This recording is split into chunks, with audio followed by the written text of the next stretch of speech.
Chukua fursa hii kuweza kumkaribisha ndugu yangu, karibu sana na tuweze kuanza mahojiano yetu ya leo. Mambo vipi? Niko poa kabisa. Basi ndio hiyo sasa. Unaitwa nani, kutokea wapi, na tuanze pale. Shukran kabisa. Kwa majina naitwa Tony. Natokea sehemu za Bamburi pale. Na kwanza kabisa ningetoa shukrani kwa kuninvite hapa Dayo Radio. Ndo mara ya kwanza hapa na nimefurahi sana. Tony ni kijana mpambanaji sana na mfanyabiashara. Niweze kukaribisha tena na tena katika shughuli ambayo ni Holistic Connect, ambayo ni shughuli ambayo wewe ni mmoja ya waandalizi. Nataka utujue mengi kuhusiana na event hiyo na maandalizi yakoje, ndugu yangu Tony. Karibu. Kwanza nikianzia, hii shughuli imeendelea na tumekuwa na events kama 3 hivi kabla hii Holistic Connect ikuje. Ningependa kuanza na kwanza. So tulikuwa na moja pale Butterfly Pavilion pale Shanzu. Tulikuwa tunaita Iron Sharpens Iron. Hii ilikuwa inaleta vijana karibu. Na kwanza kabisa tunaanza na mambo ya Mungu kwanza. Na wanakutana, tunaongea mambo ya Mungu pale. Na tunaanza kufundishana mambo kadha kwa kadha. Tukakuwa na ya pili ilikuwa inaitwa Mbuzi Edition. Mbuzi Edition. Yes. Hii pia ilifanyika pale Butterfly Pavilion. Theme ya Mbuzi Edition, labda kuna msikilizaji pale anaweza uliza Mbuzi Edition. Shangaa watu walikula mbuzi ama wakachoma wanyama hapa na pale. Ndio. Hapo tulichoma nyama, tukakunywa supu vizuri hapo. So event kama hizi tukisema tu kama Mbuzi Edition tunajaribu kuleta watu karibu. So pia huwa kuna fee pale kidogo. So ndio. Manake sote ni vijana pale. Kuna sponsor, sisi wenyewe tunajisimamia. So tunanunua mbuzi pale, tunachoma mbuzi pale, tunakula. Alafu pia tunazungumza mambo mawili matatu. Tukakuwa na ya tatu pia. Lakini hii pia ilikuwa tuko na theme. Ilikuwa inaitwa Bulls Edition. Na pia tulikuwa na official wear hiyo. Unakuja kama umevaa official kidogo. What is the main mission and vision ambayo huwa mko nayo pale katika events zenu? Asante sana. Sasa hizi events tunazifanya sababu gani? Unapata vijana pale nje. Siku hizi kijana kukaa na mzee wake pale kumuelezea mambo mawili matatu kama vile kama mwanamume unapata ni ngumu sana. Hatuna hiyo. Sasa kama sisi vijana tuliona kuna hiyo gap iko hapo. Ndio tukasema hizi events zikija kama pale tuweze kuzungumza, manake kijana akiona kijana mwenzake anakuwa free kuzungumza mambo kama yale. Labda pia kuna ule kijana kuna shida ambayo alipitia na unapata aliweza kutoka kwa ile shida. Labda kijana alikuwa akitumia miadarati, tuseme kitu kama hicho. Na kuna mwingine labda yuko katika ile the same situation na inamshinda kutoka. So labda kuna mtu alitoka, so pale tuna discuss, kijana anaelezea venye alivyotoka katika hiyo situation. Na vitu kama hivyo unapata long term stories zake, at least pia inaweza saidia mtu mwingine pale nje. Events especially first edition, huwa ni gharama kubwa sana. Kweli. Sijui pale mlipo kando na vile viingilio ambavyo huwa mnaokota labda gate pale na nini, na watu ambao huwa wapi else huwa mna rely on sana kuhakikisha kwamba events kama hizi zinakuwa successful? Kuna kupanga events, unataka location kwanza. Location ile ni pesa. Na sote ni vijana, watu ambao bado tunatafuta. So katika hizi events huwa kuna entrance fee ambayo tumeweka. Na hatukuweka pesa nyingi, shilingi 500 tu. Na huwa tunapatia, huwa kama event inakuja tunapatia watu kama miezi 2. Tunajipanga, tuna advertise pale nje. Shilingi 500 naona kila mtu anaweza pata within 2 months. So hii shilingi 500 kama vile nilivyosema, tumekuwa na Mbuzi Edition, Bulls Edition. Hizi pia zinatusaidia kununua kama mbuzi vile. Tunachoma pale. So unaona kama shilingi 500 tukipata watu kama 50, hiyo ni pesa pia inaweza. Event ikishafanyika, ikimalizika, ni kitu gani ambacho huwa kinaenda kufuata baada ya pale? Sasa huwa tuko na group. Kuna group ambayo tumefungua pale WhatsApp. Pia katika hizi events kuna kitu sijataja pale. Huwa tuko na wageni ambao wanakuja pale. So unaweza pata kuna mtu ambaye ashafanikiwa. Si specifically kijana, lakini mtu ambaye amepitia na pia amekuwa successful. Sasa katika zile groups watu tunafuatilia pale. Mtu alikuwa na shida fulani, huwa tunampa solution pale katika zile events, ile kuongea moja kwa moja. Maybe tunampatia solution pale, labda kuna mtu, labda tuseme kwa mfano kama kuna mtu anatafuta kazi na kuna mtu pale ana biashara zake anatafuta fanye kazi, so tunafuatilia pale katika zile groups. Na so far labda pengine mmeweza kuwafikia kama vijana wangapi ambao mmeweza kuwatoa mahali kwenye wamekuwa, na hadi sasa mnaweza kujivunia nyinyi kama kundi? Vijana ni wengi. Vijana ni wengi. Naweza tu mfano tu. Kuna kijana pale tulikuwa naye, alikuwa na mambo ya printing. Mambo ya printing. Sasa katika ile group kuna jamaa kumbe alikuwa anatafuta zile services. Sasa unaona tuliweza kummarket pale na akapata ile connection. Hiyo ni vizuri sana. Tukiangalia hii event ambayo ni next sasa, ambayo ni Holistic Connect, tumeona imekuja kivingine tofauti na mbuzi na bulls. Yes. Concept ili change aje hivi ikafika huko kwa Holistic? Mbona kwa nini iwe mbona isiwe na jina lingine? Kama mliona vijana wengi wamepotea. Mbona isiwe na jina lingine ya kuitwa kitu kingine tofauti? Mbona kwa nini iwe Holistic? Kwanza kabisa ningependa kusema kuwa Holistic Connect, kwanza kabisa atugusi kwamba ni Christianity peke yake. Tunaguza pande zote mbili. So wewe ni Muislamu na unaona unaweza kuja, ni sawa.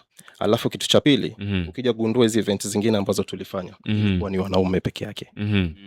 Lakini sasa hii Holistic Connect tuna connect kwa wanaume na wanawake wote pamoja. Maana yake kuna pia lawama lilikuja kuwa mbona wanaume wanakuja mbona ni wanaume peke yake, ama ilikuwa ni men's conference? Sasa tunagusa kote. Tuwalete karibu. Na kama nilivyoanza, tunaanza kwanza na neno la Mungu pale, tunamweka Mungu mbele, alafu tunaendelea na hizi topic zingine. Topic ni nyingi pale. Labda pengine ni mambo gani pengine ambayo mmelenga kuweza kuangazia katika hii event ya Holistic Connect? Topic ya kwanza ile tunaweza kudiscuss pale, kwanza kabisa kama mambo ya finances. Manake kijana huko nje sidhani hawawekezi. Huwa ni ngumu sana ile mambo ya finances. Kipata natumia nasema kwamba ponda mali kufa kwaje. Mambo ya finances pale muweze kuangazia vizuri.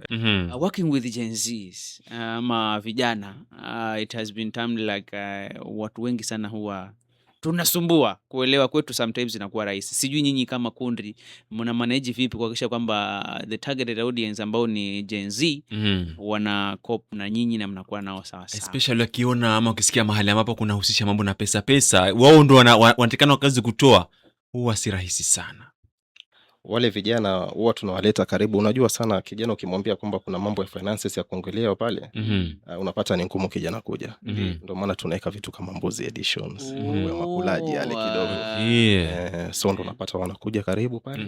Na pia vile nimesema target audience ni vijana, wale watu wako pale pia ni vijana. So unapata kijana kwa kijana ni rahisi kwanza kuzungumza sana pale. Okay. Labda pengine unahisi ya kwamba ni kwa nini vijana wa siku hizi ama vijana wa sasa hawana ile elimu ambayo inahitajika zaidi katika swala zima la investment? Ama unaona kama shida iko wapi? Vijana wengi huku hawapati pesa nyingi. Unapata mshahara wao huwa ni kidogo sana. Sasa ule kijana labda pale nje anaona hii pesa ni kidogo sana ya kuwekeleza. Na matumizi ni mengi huko nje. Lakini pia naweza sema kama kijana unapata hata kama shilingi 500, hiyo unaweza wekeza. Ukipata haya mafunzo ambao sisi tunatoa katika hizi events, ukija kusikiliza kuna njia ya kuweka hata kama shilingi 500 unapata kwa siku, ile ni pesa sahihi. Kuna financial budgeting, smart budgeting hapa, understanding investments, avoiding the debt trust. Hizi ndio main goals ambazo mmeweza kutarget pale. Labda mwenye huwa atakuwa anazungumzia masuala kama haya, ni mtu wa vipi kwa upande wa uchumi, anaelewa ama namna gani? Kuna wageni ambao tunawa-invite katika hizi events. Unapata si lazima wewe ni kijana. Kama event tulikuwa nao juzi ya Bulls Edition, tulikuwa na mzee mmoja alikuwa anaitwa Mzee George. Huyu Mzee George ni mtu ambaye alizaliwa katika familia ya umaskini. Lakini katika zile bidii zake na alikuja akajipata ametoka. Sasa zile njia ambazo yeye alizitumia mpaka pale saizi amefika, sasa anakuja anatuongelesha pale, Wantu alikuja akatuongelesha pale, mtu ambaye ako na experience kidogo. Kutoka pale alipokuwa mpaka pale kwenye ako saa hii. Yes, sasa ile safari yake labda itaguza kijana pale, na pia ataweza kuapply zile tactics ambazo alizitumia mzee George pale. Bila shaka. Kuna changamoto nyingi sana huwa watu wanapitia katika kuweza kuendelea na kupanga events nini. Labda baadhi ya changamoto ambazo huwa mnapatana nazo mkiandaa events zenu ama kwa ground pale.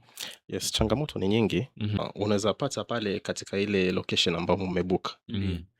Unafanya event yenu, kumbe kuna event nyingine inaendelea pale kando. Kwani huwa mbuku na kutoa deposit?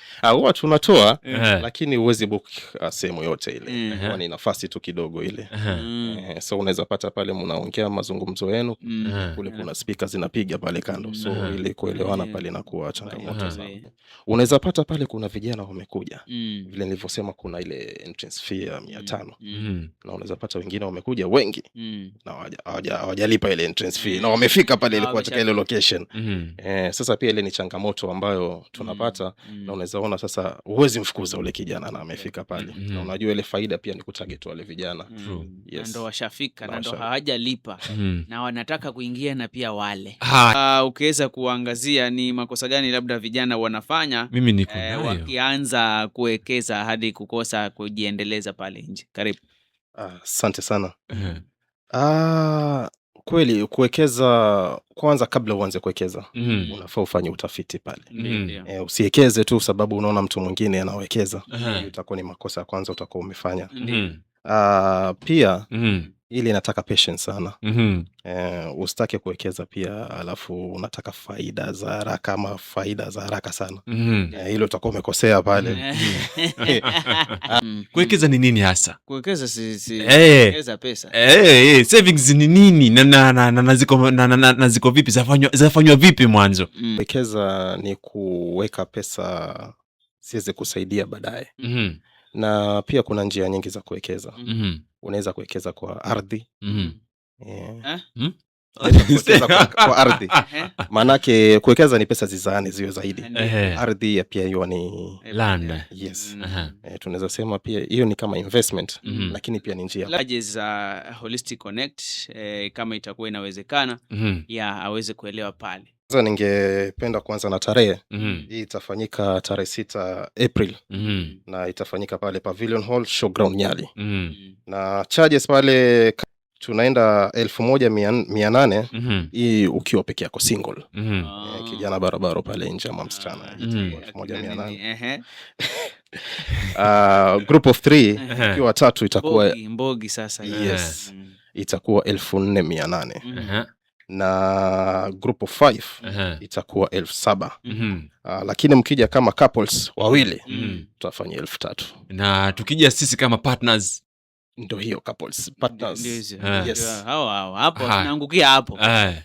Sawa kabisa. Nikiweza kuangalia pale upande wa pili, katika upande wa messages hapa namuona Moses Kisaka anasema kwamba mimi nategea nikiwa sehemu ya Kitengela hapa. Ingaje mafuriko hapa na pale, lakini tunashukuru Mwenyezi Mungu. Anasema kwamba kuwekeza sio tatizo, lakini sasa anasema kwamba chenye kinekezwa kinatoka wapi? Kipato kinapatikana kila mahali. Ni wewe mwenyewe tu ujiweke katika situation ya kupata kile kipato. Ujiongeze. Ni ujiongeze. Naweza toa mfano hapa.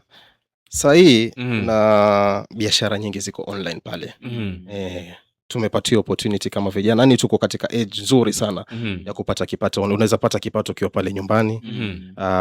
Yaani kazi nyingi ziko pale. Kwa mfano sahii vijana wengi nimeona wameingilia biashara ya Bolt. Yes. Bolt. Sasa kama wewe kijana pale unaweza pata hiyo skills ya kudrive. Kuna watu wengi sana na magari huko nje.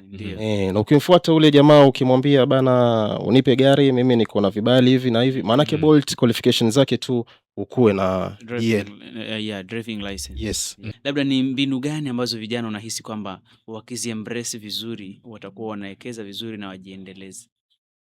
Bolt nilitoa kama vile mfano. Ndiyo. Mimi ningependa kusema skills. Watu nasema kama una talent pale pia inaweza lipa. Kama kuna mtu labda alianza kuchelewa kuweza kuwekeza pale, ndugu yangu Tony, na kuweza, je, bado ana nafasi ya kuweza kujianza tena upya na kujiendeleza? Because kuna wale ambao wanahisi like wamefaili tayari. Ndiyo kabisa. Muhimu ni kuanza tu pale ulipo sasa. Kadri unavyoanza mapema zaidi ni vizuri, lakini pia kwa unaweza anza tu pale ulipo. Haina umri useme sijui nilikuwa nafaa kuanza kuwekeza kwa umri fulani. Matokeo mazuri yatakuja tu baadaye. Wewe anza tu pale ulipo. Kile kidogo ulicho nacho. Kile kidogo ambacho si lazima uwe na pesa nyingi uanze kuwekeza. Yes. Watu wakija katika ile event ya Holistic Connect, kuna mambo kama vile smart budgeting and money management. Utapata pia ufafanuzi zaidi wa investments. Na pia kuna avoid debt traps. Vijana kujiingiza katika madeni ambayo hayafai. Yes. Pia pale utapata kusoma jinsi ya kujenga long term wealth. Wajua kuna tofauti ya a wealthy person na mtu mwenye pesa. Yes. Yes. Tofauti ya wealthy person na mtu mwenye pesa. A wealthy person ni mtu ambaye ana long term money. Na nikisema hivi namaanisha kuwa wewe unaweza pata pesa leo, unaweza pata pesa through betting, ukapata pesa zile, lakini ni pesa ambazo uko nazo na zinaweza isha anytime. Lakini a wealthy person unapata ni mtu akona biashara, mtu akona land mahali, mtu akona vitu ambazo zinamletea pesa. Yes. Ushauri wako ni gani na pengine unapatikana vipi? Asante sana. Ushauri wangu ni kwa kijana pale nje. Anza sasa hata kama ni kidogo kuwekeza. Nidhamu tu ni kuokoa na kuwekeza kila mwezi ndio hatua muhimu ya kujenga utajiri. Yes. Mimi napatikana pale, unaweza nipata niko na CBO pale. Inaitwa Leave No Youth Behind pale.